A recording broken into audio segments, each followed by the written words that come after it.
Jenson Button, hello. Hello. How's it going? I'm really good, thank you. Let's start with some career highlights, perhaps. And perhaps the most obvious one is Brawn, right? A team bought for £1, wins the Constructors' Championship, you take a pay cut, you win the Drivers' Championship. It's a fairy tale, isn't it? Yes. They should make a movie about it. Cha-ching. Exactly. I'm looking forward to that. Sign it now. Yeah. No, it was, a real emotional roller coaster. I know we always say that about motor racing, but it seriously was, you know. From not having a drive in 2008 to trying to find somebody to buy the team. In the end, Ross took it over for £1, as you said. And then the highs. And I think a lot of people probably forget the lows that we had. You know, there's a chance that we're going to get disqualified for the double diffuser. But there are also some really tough times for me in that year, because won so many races, suddenly a second doesn't feel good enough. And I had a couple of really tough moments through that season where I thought we'd thrown the championship away, or I'd thrown that championship away.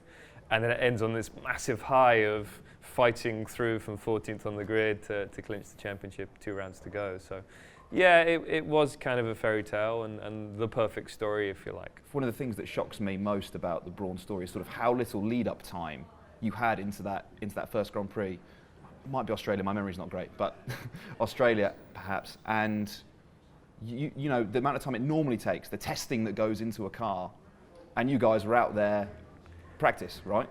Yeah, I mean, these days testing is limited, but still you have, I think it's 8 days of testing, and those days it's like 150 miles a day. They normally split the duties in the car between 2 drivers because it's just too much for the driver to take. For us, we missed all the preseason testing until the last test.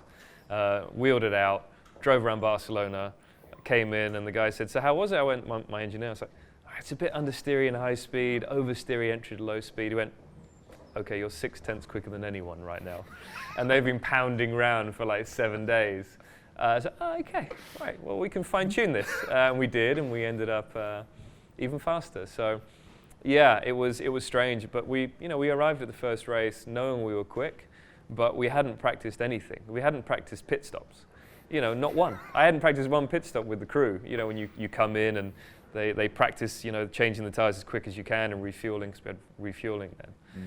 Stopping on the marks. Hadn't done one until we arrived in Melbourne. And yeah, so there was a lot of unknowns. We hadn't done any long running, high fuel running. So to win that first race was very special because we knew we had a great package, but we didn't know if it was going to be reliable or that we were going to get all the other parts together. Presumably when you get in the car, obviously every time you're pushing it, every time you want to get pole, every time you want to be on the podium, understandably. But if you're out there practicing and you're seeing a lead like 6/10, maybe close to a second, is there a part of you that's thinking maybe we shouldn't show our hand here? Yeah, we put the fuel in the car, basically. We filled it up. We still didn't do any long runs because we didn't really have time to. We wanted to do setup work. Yeah. But we did put fuel in the car. So people didn't know how quick we were, but this is Formula One. They've got every single bit of data. They listen to the radio. Everyone knows what's going on, even though you still try and hide it. But no, it was an interesting time because we knew we had something that was great, but also we had very little experience with it. And you know, there was a lot of worries about reliability and just understanding the car and what it would do throughout an hour-and-a-half race, not just on one lap. Do you go into a little bit more detail about your relationship with Ross? I mean, it's obviously a very, very special relationship to you. Yeah, I think it always is, working that closely with someone and someone that's been around the sport for many years, won many titles, mostly with Michael Schumacher. So to work with someone like him, yeah, it really does mean a lot. And I remember the first time Ross walked into the team. It was in 2007, halfway through a really tough year. He walked in and everyone looked around and you could just see everyone's faces, suddenly this smile on their face. And you just knew without him actually saying anything, they were like, right, this is changing. You know, this team is changing. We're going to the top. And they immediately got back to their workspace and would work harder, even without him saying a word. So it's amazing how one individual can have such an influence on 400 people. So working with someone like him was great. You know, he was very open about the situation with the new car and possible reliability issues. And the two drivers that he would listen to was Rubens Barrichello and myself, the two guys racing the Brawn. So it was really good working closely with him. It was a very emotional year because the car had his name on it. So winning that first race, we won it for us, and we won it for him, Ross Brawn, and the whole team. So, you know, he's been through a lot in this sport, good and bad, and I think clinching the World Championship with his name on the side of the car probably meant more to him than any other championship. So being a part of that was very special. Do you feel like you perhaps owe him something, still owe him something? I know obviously you're the one driving the car, but he is the one who came in eventually and made that bid, isn't he? He's the one who bought the team. Yeah, he is. But to be fair, as Ross will always say, a team is not one individual. The driver can't take all the credit for winning a world championship. As a team principal, a team owner can't either. It's a group effort. Obviously for him, keeping everyone positive and going in the right direction is his job. But everyone did a great job that year. Very difficult circumstances because most of them didn't think they'd have a job in 2009. And for that team, it wasn't just a job, they were so passionate about motor racing, and to suddenly be up there fighting at the front really meant a lot to them. And you know, a lot of those guys that were with Brawn are now Mercedes. So they've won multiple world championships, but I bet if you ask every single one of them, which was your favorite world championship, it will be that Brawn year. Let's go into the tough times a little bit that you were just mentioning there, because I think the mystique around Formula One, right? It's Monaco, it's champagne, it's parties and the good life. You do that. You definitely do that, and I did a lot of that. And there's hard times as well. I mean, could you tell us certain lowlights that stand out for you over your career? Probably there were 2 years that really stood out as being tough in terms of results, personally. That was 2001, my second year in Formula One, which I can't believe was 19 years ago. But I had a great year in my first year in F1. Couldn't put a foot wrong. I was a 20-year-old kid that had no experience at all, really, of cars. I spent 1 year in Formula Ford, 1 year in Formula 3, racing for the legends, Sir Frank Williams and Patrick Head. And you know, if I made a mistake, it was like, oh, he's 20 years old, it's fine. So a great year, and then I moved to Benetton in 2001, and that was a really tough year for me. The car was tough to drive. I really had no skills in engineering and setting up a car. My teammate had been there for many years, Giancarlo Fisichella, had experience of driving difficult cars, and he did a much better job than me. And mentally, suddenly, it's the first year in my career where I wasn't as good as my teammate. That really hurt me. And I remember Flavio Briatore, the boss, saying, "You definitely haven't earned enough money to retire from motor racing." He said, "So you got to get yourself."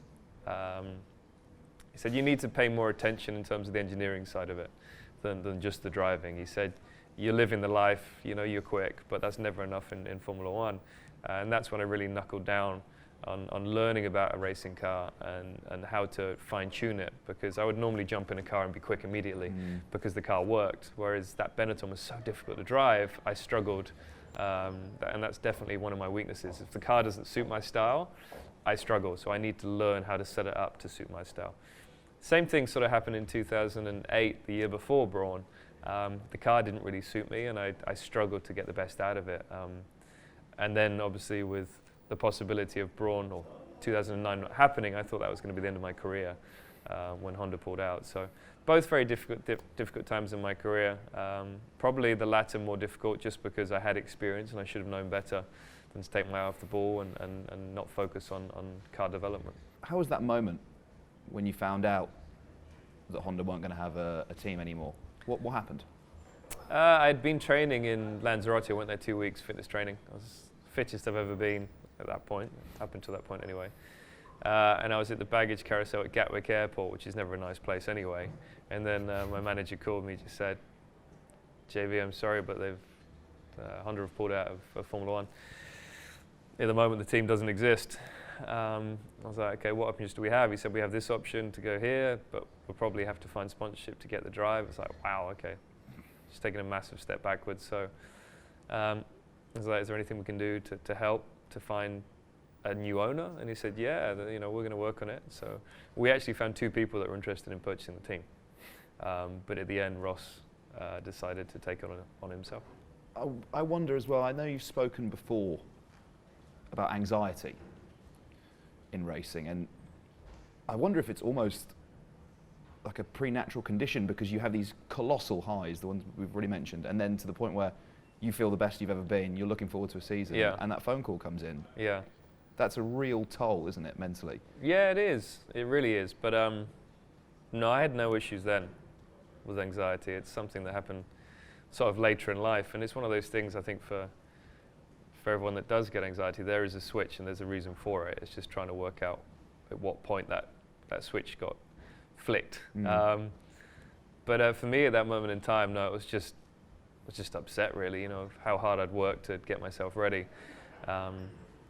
But I think I didn't really have time to think about it too much because we were already looking at options for the team. So we couldn't sit back and think, oh, what are we going to do? What a shame. We had to be focused on trying to find a resolution, a way out. What do you think that switch was then for you later in your life that made you shift? With what? Anxiety? Yeah, that was definitely a bad moment of fainting while having an injection, actually. Scared of needles? I hate needles. I'm a guy. We're all scared of needles, aren't we? For some reason. Yeah, it's weird. I'm actually less scared now since then, weirdly enough. Yeah, I had massive back pain when I was training in Phuket, actually. I'm away there at a training camp again. All bad things happen when I'm away training. And I had really bad back pain and had x-rays and everything to try and work out. And I did have an issue in one of my vertebrae, which I still do. But I had an injection in my bottom, in my cheek, one of my bum cheeks. And as I'm there, she's pushing the needle in. I'm like, no, this hurts too much. I think I'm going to faint. And luckily enough, as I fainted, she just removed it in time. But I think I'd just gone over my threshold of pain because I had so much back pain and that as well. Yeah. So waking up from that was the weirdest sensation, when you can sort of hear things and you can't see anything. And it's just an out-of-body experience that was just the weirdest thing. I think it's not being in control. For me as a racing driver, the whole thing is about being in control and totally in control of my destiny. Whereas then you're suddenly not. Your body doesn't seem to work in the right way, and mentally you're not there. And I think that was the scariest thing for me. And I don't know why, that just gave me a moment of being really scared, I guess. It makes a lot of sense, I think. That disconnect between, normally you put yourself in a dangerous situation, driving an incredibly fast car. Yeah. But you're the one steering it, you're the one controlling it, and then all of a sudden you lose that. And yeah, mentally that must be a big shock. Teammates, you've mentioned a few already. Another teammate you've had is Lewis Hamilton. Yes. And I wonder where being his teammate sits in our discussion of career highlights and lowlights, what you would describe being teammates with Lewis as. Well, some of my best victories were in 2010 to 2012, which is when Lewis was my teammate. So they were pretty good times because Lewis is extremely quick. We know that. So we had some really good fights on track. Really good fights, wheel to wheel. I don't think it was ever over the line on purpose, but sometimes we had moments that we had to have a chat after the race. But we were always very clean. We gave each other room on track, which is key when you're teammates. You never want to crash into your teammate. So I think those victories, when you're up against such a tough teammate, they really mean a lot. My first victory at McLaren was in my second race with Lewis. We were both world champions. We'd won the previous 2 world championships. So that race was very special, that win. And then I won the 4th race as well, and I was leading the championship. Bit tense then. Yeah, it was. It was because, it was Lewis's team that I came into, McLaren at the time. So I think he found it a little bit of a strange situation, which I did as well. It was a pretty unusual situation having 2 world champions, both British, racing for a British team. But it was tense, but in a good way. I think I think it got a lot of people excited that there were these two world champions, both British, in a British team, fighting for the world championship in such a historic team as well, McLaren. So those 3 years were great. I really enjoyed them, and we had our highs and lows, and a couple of races would go by, and Lewis would put it on pole, and I'd be like, I just don't know how he did that. And he'd win the race, and I'd be finishing third or fourth. I'd be like, I don't get it. And then the next race I'd go and win, and he'd be the same. But like, I don't know how he just did that. So it was a really tough few seasons together. But I think both of us we had some great races and some great victories, and probably enjoyed it more because we did have a difficult teammate. What do you think the difference is between the two of you there? Because I think Lewis, obviously, he has this extraordinary natural talent, right? And you were touching a little bit earlier on engineering and understanding the car and those sort of things. What do you think the differences are between the two of you as racing drivers? Lewis is, over one lap, Lewis is definitely quicker. If most of the time you're not going to get a perfect balance with the car. If I can find a perfect balance for me in qualifying, I'll be unbeatable. But the problem is you don't often find that. So Lewis would normally be, over 3 seasons, he was better in qualifying. A race situation is very different because not every lap is qualifying, and you need to be quick from A to B, which is from lap 1 to lap 70, 300-kilometer race. For me, that was a lot more interesting because it worked to my advantages of looking after the car, pushing it when necessary. So I was a lot more competitive. And in understanding the car and what I needed to do to get it from A to B as quick as possible, I think that was a strength of mine. And Lewis probably didn't have that back then. He was an out-and-out, flat out from the word go to the end. So I think he definitely learned quite a bit. He was obviously still quite young in Formula One then. And when you look at him now, you can definitely see that he's got a good understanding of a race car and how he gets from A to B as quick as possible and looking after the car. And I listen to a lot of the radio messages when I'm there at a Grand Prix weekend, and he's like, how hard do I have to push? Am I saving enough fuel? It's always that on the radio, which is very different to the Lewis that I knew when we were teammates. So he's definitely changed his attitude a lot, and I think that's where the consistency comes from, race to race with him. We'll come back to him, but I just want to pick up on something you said there. I wonder how you conceptualise like a perfect race. Is it coming from the back of the grid, overtaking everyone and finishing top of the podium? Or is it putting it on pole and qualifying and maintaining first place throughout the course of a race? I wonder which you would describe as closer to a perfect race. The race that everyone will talk about will be the one that you started last, came through and won the race. Because it's action-packed and it's wheel-to-wheel action the whole way. And my Canada victory 2011, which was the longest race in history. That's what I was thinking of. I was last twice, got a penalty, crashed into 2 world champions. One being my teammate Lewis, and won. So that's the race that people would probably talk about as my greatest victory. It wasn't my greatest victory at all. Most of the race was horrific. I kept crashing into people, or they kept crashing into me. So a great race, exciting race. But for me, my best victory was Spa 2012, which was qualifying on pole, quickest in I think 3 of the 4 practice sessions. And won the race from start to finish, and when I look back at that now, it's definitely the standout race of nobody could touch me that weekend, and that didn't happen very often. So and it's one of the best circuits in the world, probably the best circuit in the world. So when I think about my victories, that's the one that makes me smile the most. Do you think if Lewis beats Schumacher's record for Drivers' Championships, do you think he can rightfully say, or he can be described as the best or one of the best to ever do it? I think motorsport is very different to other sports in the sense of being the best, because it's not down to just one individual. Lewis, whatever he does from now on, will always be one of the best drivers in the world and in the history of the sport. But trying to pick and choose who is the best driver in the world in the history of Formula One is very, very difficult. Everyone's in very different situations. One of the best drivers that's probably ever driven a racing car is Stirling Moss. He didn't win a world championship in Formula One. So it's difficult. Lewis is in a position now where he's in a car he's been given a car that can win the world championship every year. Yeah, he still has to beat his teammate. But I think it's very difficult to judge who is the best driver, who in history. If you look at the results, yes, you're going to say Michael Schumacher and then Lewis Hamilton.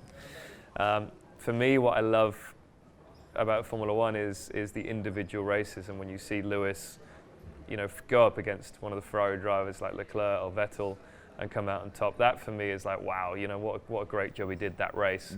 And I really hope that the 2020 season there's some good competition for Mercedes, that Ferrari are able to fight, that Red Bull are able to fight, because those are the fights you want. And those what really make the individual, make the man, I think, in a sport like this, is having that competition and fight from other teams, because your teammate, he's in the same equipment as you, but it's not the racing you want to see. You want to see the big powerhouses going at it with the best drivers in the world. And when he comes out on top then, that's pretty special. What was your relationship with Michael Schumacher like? You raced against each other. One of the greats. Tell me about him. We raced together for 9 years, I think, in Formula One. So, yeah, when you put a move on Michael, it really meant a lot. Most of the time, it didn't happen. 2006 was 2006 Hungary. It was my first victory in Formula One, and that race I put a move on Michael into turn one. I'll always remember that move because that was such a decisive move. That's one of the reasons why I won the race, because I was able to get in front of him and put a big lead and good space on other people. And it was always funny with Michael, there'd always be just enough room to make the move, but only just, and that's what was good racing with Michael. Some might say that in the past he wasn't so clean when he was racing against Damon Hill, but when I raced with Michael, it was clean, but it was tough. To make a move on Michael and make it stick and come out in front was really, really difficult, but that's why it made it extra special. Shared podiums with him. How did you celebrate? Are there any standout times that you celebrated together? Many after the race, but yeah, probably don't want to talk about him too much, but I think my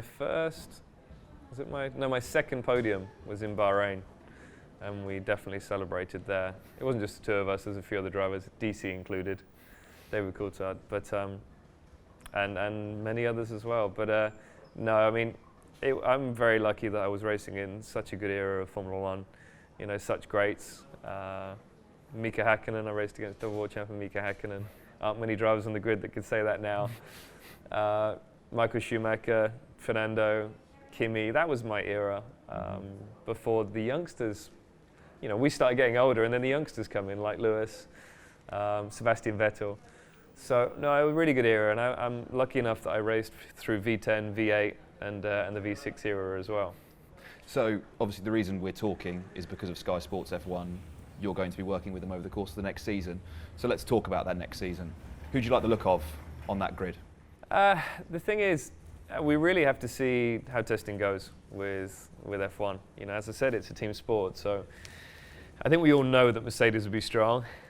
We just got to see what Ferrari bring to the table and Red Bull. So it's going to be exciting, but I do think it's going to be those three teams fighting at the front. The others are a little bit far behind. We have new regulations 2021, and I think then it opens it up a little bit more. But now it's down to the 6 drivers in those 3 teams. Lewis is coming off of a string of world championships, so he's obviously in a good place, confident. But he's got 2 very good drivers at Ferrari, hopefully, that will be fighting with him. Leclerc has gone through his honeymoon season with Ferrari, and now this is a serious year for him, I think. It's fight for the championship year. The same for his teammate, Sebastian Vettel, multiple world champion with Red Bull, hasn't won a world championship with Ferrari yet. Last year he got beaten over the season in terms of points by Charles Leclerc, his much younger teammate and much more, less experienced teammate, Charles Leclerc. So this year is a very important year for Sebastian Vettel for the rest of his, for his career.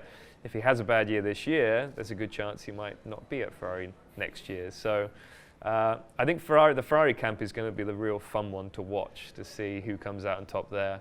And I think the person that does come out on top will be a guy that's fighting for the world championship. Also, as well, the Dutch have reason to be happy, don't they? Max Verstappen, He's a force of nature at such a young age as well, isn't he? Yeah, I think natural ability, if we're talking about natural ability, he probably has the most of any driver in F1. You know, yeah, I think he does. You know, and I've raced against him. You've raced against most of his family as well, haven't you? Yeah, raced against his mum, raced against his dad. I mean, he was always going to be good, wasn't he? But you know, he's still not as complete as someone like Lewis, or I know Fernando's not racing anymore, but as Fernando, he's still young. He needs a competitive teammate, which hopefully he's going to get from Albon this year. But it's still tricky because he's so young in the sport. And I think he's only going to learn more and to become more complete if he does have that competitive teammate. Mm-hmm. I think for me, a more experienced teammate would have been fantastic to see him with someone like Hülkenberg in the team, someone that comes with experience of setting up a car and fine-tuning a car. You're always going to be learning from that person. So it's a shame he doesn't have that, but he does have a young driver that's hopefully going to push him this year. So that's the serious part of our chat done, Jenson. I would like to talk to you about perhaps some changes to the rules of the road. I would like to get F1 legend Jenson Button's opinion of how we can improve motoring in this country. Am I right in saying that you failed your first ever driving test? Yes. And you have also won an F1 championship, so I think you've got a wide breadth of experience for us to draw on. I think we should probably start with the obvious one first, speed limits. Yes. Yes or no? I feel like it's a yes in most instances, but German Autobahn driving, etc., might say otherwise. I mean, how do you feel about speed limits in this country? Yeah, I mean, I love the Autobahn, it's fun, but they do have some horrific accidents. So, no, I think a speed limit is good and important. Where I live now, where I live it's 25-mile-an-hour speed limit, which actually feels fast for the road that I live on. Really? Yeah, which is quite weird. So I actually drive lower than the speed limit. It's amazing what changes when you have a kid and 3 dogs. But yeah, I mean, you've got quite a collection of cars as well. Can you fit? Not anymore. I've sold most cars because have you? I just don't use them. It's pointless, and I can't fit 3 people in them. Baby seats don't fit. Did you have the Brawn car? Yeah, I've still got my Brawn winning car. Yeah, so one of 3 cars that were built. You have to keep that one. But I think over the last 10 years, there's been a lot of talk about road safety, which is great, and you know, fine-tuning and how we can make roads safer, and that's all gone out of the window a little bit because I feel there's been a massive step back in road driving, and the reason for it is phones, and it's being on your phone. Even the best driver in the world, if you're looking at your phone, you don't know what's in front of you. Yeah. So that's the big killer, I would say, is phones. And put your coffee down. You know, you don't need to be drinking your coffee while driving. Do it before you get in your car or when you get out your car. Focus, understand your surroundings. It's so important. And I live in LA and I drive on the roads, and it's madness. Is there much driving? I mean, it's standstill traffic. No, it's non-stop driving. You can't walk anywhere. But you know, you one of the busiest roads in the world is the 405, and it's 6 lanes. And the problem is you come onto those 6 lanes, and as soon as you've come on, there's an exit. So you've got cars coming from 6 lanes deep across to the exit, and you're trying to get on at the same time. So the whole time you are looking in the mirrors, you're looking in everywhere around you. And I had a crash the other day. Did you? Yeah, I was driving along. It wasn't my fault. And the police said it wasn't my fault. Driving along, there's a car next to me, and then I just get a wallop in the side. I'm like, I don't understand what just happened, and damaged the whole side of the car. $32,000 worth of damage. And basically someone came onto the 5 freeway behind me, lost control in his supercar, floored it, lost control of the rear, hit this Audi next to me, which pushed him into my car. So, and he's spinning into the central reservation. It's like, what are you doing? It's like, it was the 23rd, it was just before Christmas as well. It's like, guys, why are we racing? Why are you racing on the road? I thought it's all standstill traffic around there anyway. No, I wish apparently it was. It'd be a lot safer. But yeah. There's so much movement on roads. We just got to calm down. You're not going to get anywhere. You know, you might be 30 seconds quicker to work or what have you, but you're going to be 10 times more stressed. And get off the phones. The phones are the biggest issue, I feel. Because one little glance to your phone, you've traveled you know, a long way in that moment. If you're doing 70 miles an hour, you've traveled a long way, even if you stick to speed limits. And in town, doing 30 miles an hour, if you look at your phone, a kid could have run out in front, or a dog, or anything. So yeah, that's the big issue, really. There should be bigger fines for being on your phone. Yeah. I mean, the problem is... Lose your license? Yeah, you should. If you have an incident being on your phone, you should lose your license. So. Jenson Button, thank you so much. Cheers. Thank you.